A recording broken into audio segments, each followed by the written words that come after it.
Ya, Shalom Aleichem Bismillah Hamasya. Selamat berjumpa kembali dengan kami dalam channel Kodrat Ilahi. Salam sehat selalu buat kita semua. Kita percaya bahwa Tuhan akan menjaga kita dan melindungi kita dalam kesehatan dan memberkati kita. Amin. Hari ini saya akan membawakan tentang materi tentang ritual sembahyang atau ritual daripada ibadah orang-orang Yahudi sebelum pada saat Yesus ada dan pada saat juga Yesus hadir dan para rasul. Ya, kita lihat di dalam Daniel pasal 6 ayat yang ke-13. Daniel pasal 6 ayat yang ke-13. Daniel pasal 6 ayat ke-13. Lalu kata mereka kepada raja, Daniel, salah seorang buangan dari Yehuda, tidak mengindahkan tuanku, ya raja, dan tidak mengindahkan larangan yang tuanku keluarkan, tetapi tiga kali sehari ia mengucapkan doanya. Ya, Daniel dikatakan di sana 3 kali sehari ia mengucapkan doanya atau sholat. Dalam bahasa Aramaik tertulis dengan kalimat sholata. Ya, dalam bahasa Arab sholat, dalam bahasa Indonesia doa atau sembahyang. Ya, dikatakan di sana Daniel 3 sehari 3 kali untuk dia sembahyang atau dia berdoa atau dia sholata atau sholat. Ya. Jadi pada masa Daniel sudah melakukan ritual peribadatan atau sembahyang sehari 3 kali. Ya, coba kita lihat juga di dalam Quran. Quran 11 ayat 114. Quran 11 Hud ayat 114. Dan dirikanlah sembahyang itu pada kedua tepi siang, pagi dan petang, dan pada bagian permulaan daripada malam. Ya, dirikanlah sembahyang dalam 3 tepi, pagi, siang, dan petang, sehari 3 kali. Ya, dan di dalam kitab Daniel lakukan itu sehari 3 kali. Ya, kita tahu sejarah antara Daniel dan timbulnya keislaman itu jaraknya jauh sekali. Ya. Sedangkan ya Daniel itu hidup sekitar tahun 500-an sebelum Masehi. Ya.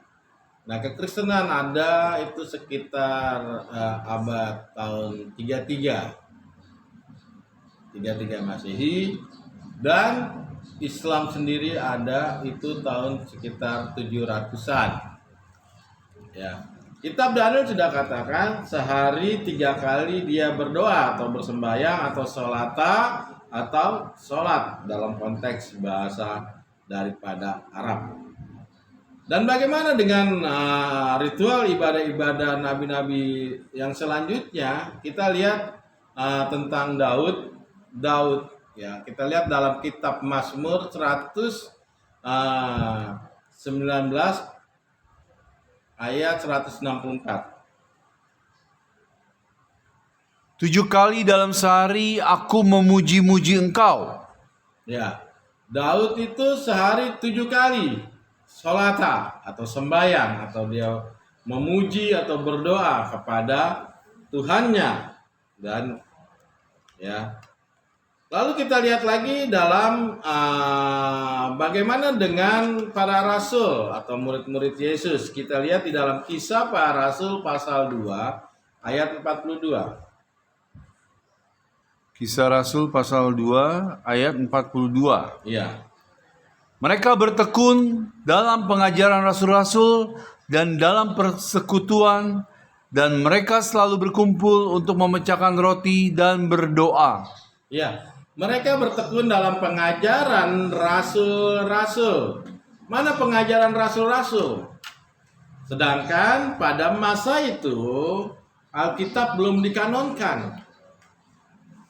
Itu artinya pengajaran rasul-rasul apa yang diajarkan Yesus pada saat itu adalah tradisi daripada Yahudi.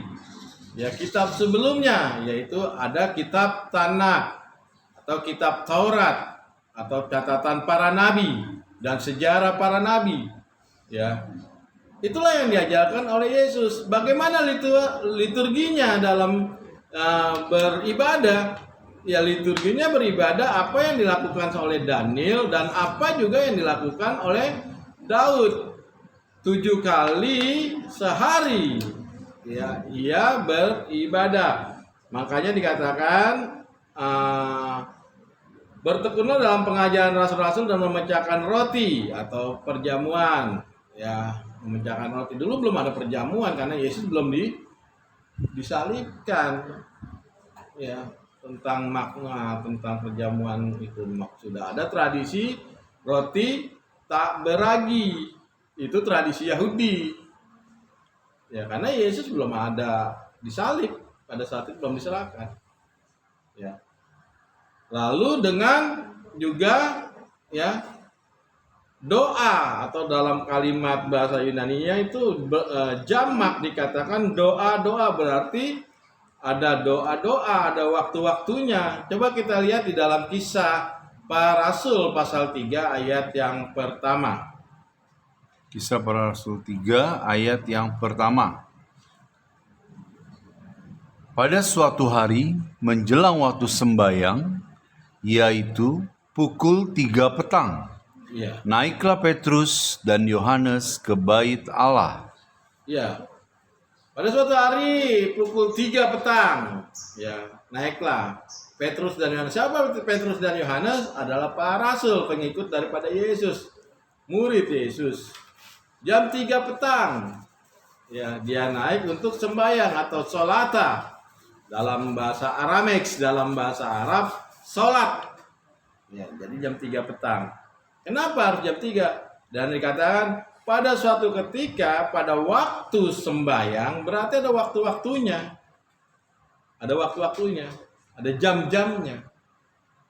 Ya. Naiklah Petrus ke atas bukit dan sembahyang. Para rasul mengajarkan tentang itu. Ya. Kenapa para rasul melakukan itu? Ya. Karena para rasul mengingat pada saat kejadian-kejadian penting yang pada saat itu Yesus lakukan. Ya. Kenapa harus para rasul bersembahyang jam 5 pagi? Ya. Karena mengingat akan kebangkitan ya Tuhan Yesus jam 9 pagi. Ya.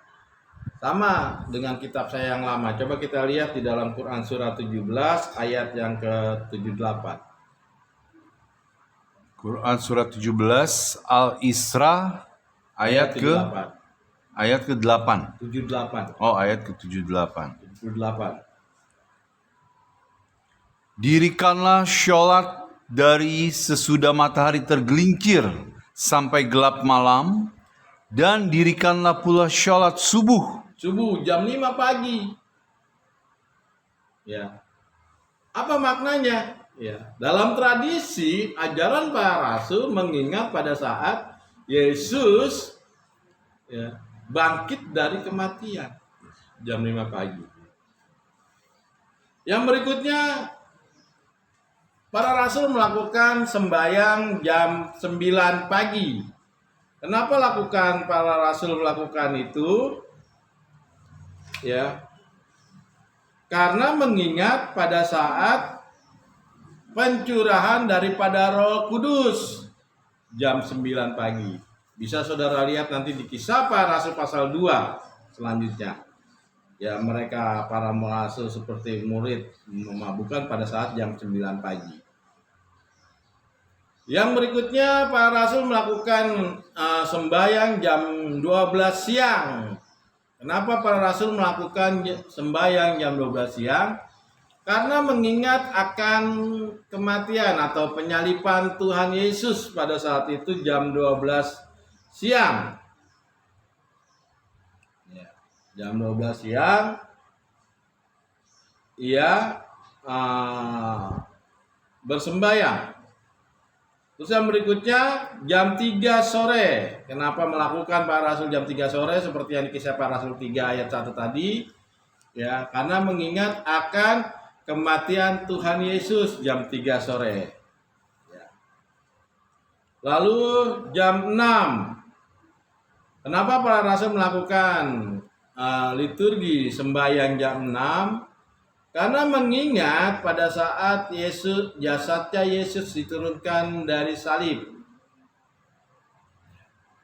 Lalu jam 7 sampai jam 9 malam, ya, para rasul melakukan ini karena tradisi orang Yahudi, ya, jika mereka bekerja mendapatkan berkat dari pagi hingga malam hari, ya, mereka selalu berdoa mengucap syukur atas berkat-berkat yang diterima. Ya, itu jam 7 sampai jam 9 malam. Lalu jam 12 malam.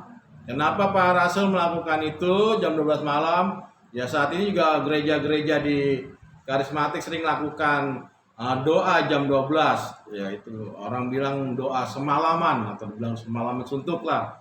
Gitu. Padahal maknanya apa? Maknanya itu mengingat pada saat perkataan Tuhan Yesus di taman Getsemani, tidak bisakah kamu berjaga-jaga, ya, sedetik pun akan kedatangan Tuhan.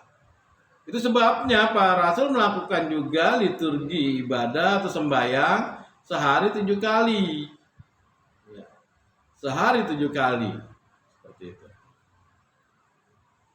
Itu yang dilakukan oleh para rasul dan sampai saat ini, ya, melakukan liturgi ibadah seperti itu.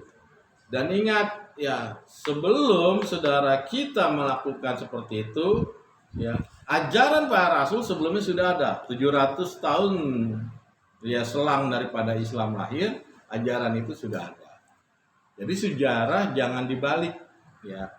Jika saudara melihat tentang kekristenan yang melakukan liturginya ada kemiripan dengan liturgi saudara kita Islam, ya, jangan dibalik. Jangan katakan wah ngikuti Islam. Tidak, lebih dulu mana ada kekristenan dengan Islam. Itu yang harus kita lihat dalam konteks sejarah. Lebih dulu ada kekristenan. Dan sebelum kekristenan ada juga ada ajaran Yahudi. Ya, Yahudi ini lebih tua. Ya, sebelum ada Kristen, ada Islam, ajaran Yahudi sudah ada. Dan ajaran Yahudi sudah melakukan tentang hal itu seperti di dalam kitab Daud dan kitab Daniel. Ya, itu aja yang dapat saya bagikan tentang liturgi ibadah dari masa-masa zaman gereja purba dan sampai saat ini. Ya, jika saudara juga ingin memberkati pelayanan ini, ya, saudara bisa lihat di dalam deskripsi kami.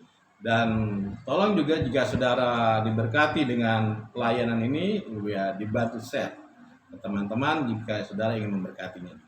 Ya. Tuhan Yesus memberkati. Shalom. Waalaikumsalam.